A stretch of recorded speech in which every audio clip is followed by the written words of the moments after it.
Today we have a video from Watch Cop Cam, and the title of the video is "She Thought Stealing $10,000 Would Go Unnoticed." 2025, officers were called after a woman walked into a credit union attempting to withdraw $10,000. But what she didn't know was that the branch manager was already on the phone with the account holder. So Corinne came into the branch to withdraw $10,000 from her business account. When we looked at Corinne's history in her business account, she doesn't have a history of having like large sums of cash or really any much of activity. And so when we looked at the source of the transfer or the funds, it was an internal transfer. Looks like it was initiated online from Carol's account. Before we released the funds to Corinne, we called Carol to verify the validity of that transfer. Carol indicated that she had never done any money transfer. She didn't do anything online, and had mentioned that some weird things were happening with her account anyhow. Okay. And she said she was going to be stopping in. So the transfer was done through online banking. How they got access, I have no idea. Okay.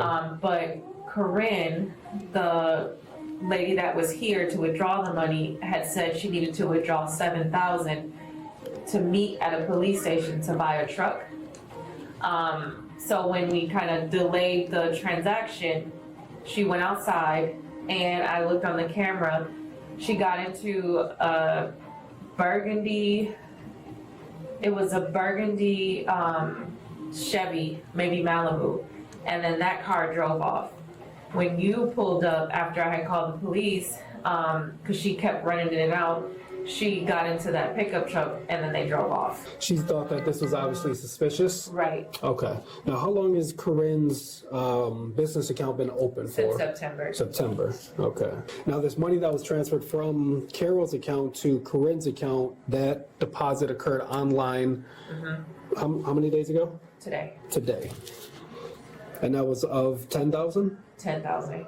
And today, Ms. Corinne was trying to withdraw $7,000. Yes. And you said you spoke to Carol on the phone, and she said that she's been having some weird activity on her account that she doesn't know. And she didn't initiate a transfer at all today online. Okay. Is this some sort of like suspicious behavior that you guys have been dealing with recently, or indicative of some sort of criminal behavior in your experience?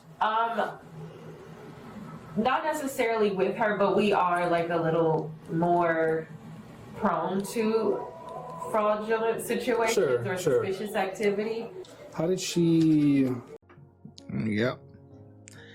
So this is the thing, right? When you deal with a small, there's pros and cons to dealing with a smaller bank. Okay.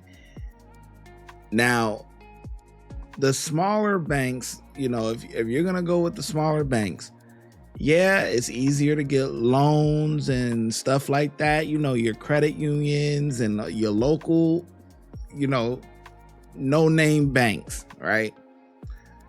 But they are more, like the lady said, more prone to fraudulent activity because it is easier for things to go through the banks. So their security systems are not all the way up to par. Okay. And everyone's information is online. It's the day and age we live in. Everyone's information is online. You got the dark web. Your passwords that you think is protected is not protected. Okay.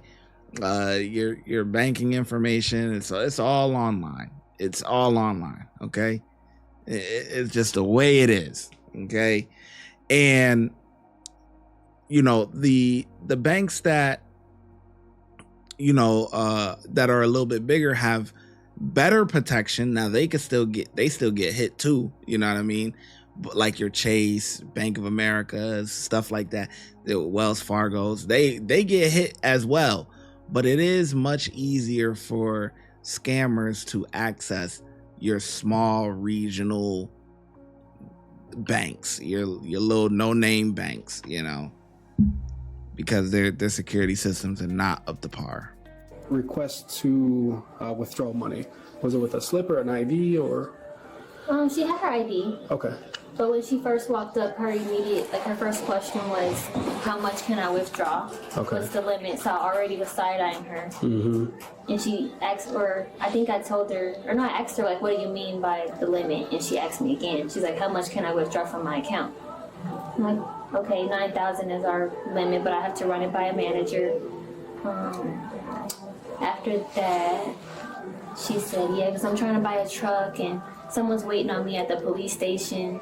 So she's already overcompensated. Trying to sell the story a little bit. I'm like, I never asked you. Right. So, yeah, she said that. And then I think that's when I teamed Natasha, I think, to run it by her because we had to run it by managers over 5,000 anyways. Okay. But then while I'm waiting for Natasha to respond, I'm like, let me do some of my own digging. The funds were deposited today. That was the first red flag. Mm-hmm. So I went to the account that they were deposited from. And immediately once I saw Carol's picture, I'm like, nah, this isn't your grandma. So she's not just gonna randomly give you that amount. Sure. So did she say who Carol was to her? Was there a relationship definition there or anything? She never really said anything about Carol. It was like, yeah, I got to get this money for the truck. I got to get this money for the truck. Someone's waiting on me at the police station. And she just kept kind of repeating that. Okay, so the first thing she says, how much can I get? That would obviously raised your suspicion a little bit, and then you looked into the account that the money was just deposited, another red flag, and then from Carol, a third red flag. Once I saw Carol's ID. Okay, and then during the time that she, when she presented her ID, the person on the face on the ID was actually her. That was Carol. I'm sorry, not Carol. Corinne. Yeah. Yeah, that was it her. didn't match her. Okay. But there was no activity on her account at all. Like, this looks like the first thing that she did, or she made it just for this purpose. Okay. Or something, because I didn't see anything No other other than activity the 10,000. And then she withdrew a penny. After the deposit went through, there was a penny withdrawn. Okay. Maybe to make sure she can get it out, get the funds out. Okay. Did you see that? Yeah. I think I have everything I need from you. I appreciate your time. Thank you for catching us. Yeah, that was a good catch. Thank you. Yeah, no problem. I got a text message, and I'll find it here. This is a message I got that said it's from Landmark. Okay. So I did respond to that. You clicked on that? I went to my computer. Okay. And put that in, and then it did let me get on to Landmark, but it seemed like it was not the usual process of getting onto Landmark. But I did get in. Oops. It was a shell website where it looked like it or whatever, and then you type in certain information or whatever, but it's scanning the information that you type in. Like, for example, they send you these fraudulent text messages or whatever, right? These BS text messages. You click on the site and it may look like the real site, right? And it may say, type in your username and password or whatever the case may be. You type it in thinking that it's the real site because it looks like it, but it's not. And now they have your information. I got to a page that looked very unfamiliar. Okay. It listed my accounts, but it listed them in a very different way. Okay, like a different format? Pardon me? Like a different format? It just looked differently than what your normal would? Okay. And because it looked that way, I didn't stay there long. I did go back on to see if that amount was taken out of my checking account. Okay. And it was not. It was not, okay. Right. Okay. Hi there. Are you Miss Jackson? You're Attorney Varelli? Really? Nice to meet you. See you. And then you're Corinne, right? Okay. Do you have any ID on you by chance? I didn't bring nothing with You me. didn't bring any ID with I you? left everything because I assumed y'all were gonna arrest me. I didn't bring nothing with me. Okay. Is it out in, I don't know if you guys came together, is your ID in the car? No, I left it at home. You left it at home? Okay. You know this to be Miss Corinne? I did. Okay. So here's what's going to happen. I know your attorney probably talked to you a little bit, right? And I'm going to place you under arrest for fraud against financial institution, okay? And that's what you're under arrest for today. Can you at least do me a favor, verify your date of birth? 8/17/64. 64? Okay. And I spoke with your attorney earlier. My understanding is you're not going to be making any statement today? That's correct.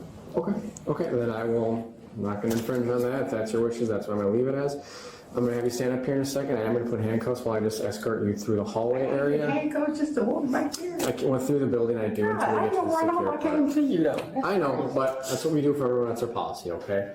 I'm gonna take your fingerprints and you'll be transported. I'll let you make some phone calls if you need to make some phone calls as well, all right? Okay. Can you do me a favor? Just turn around, okay?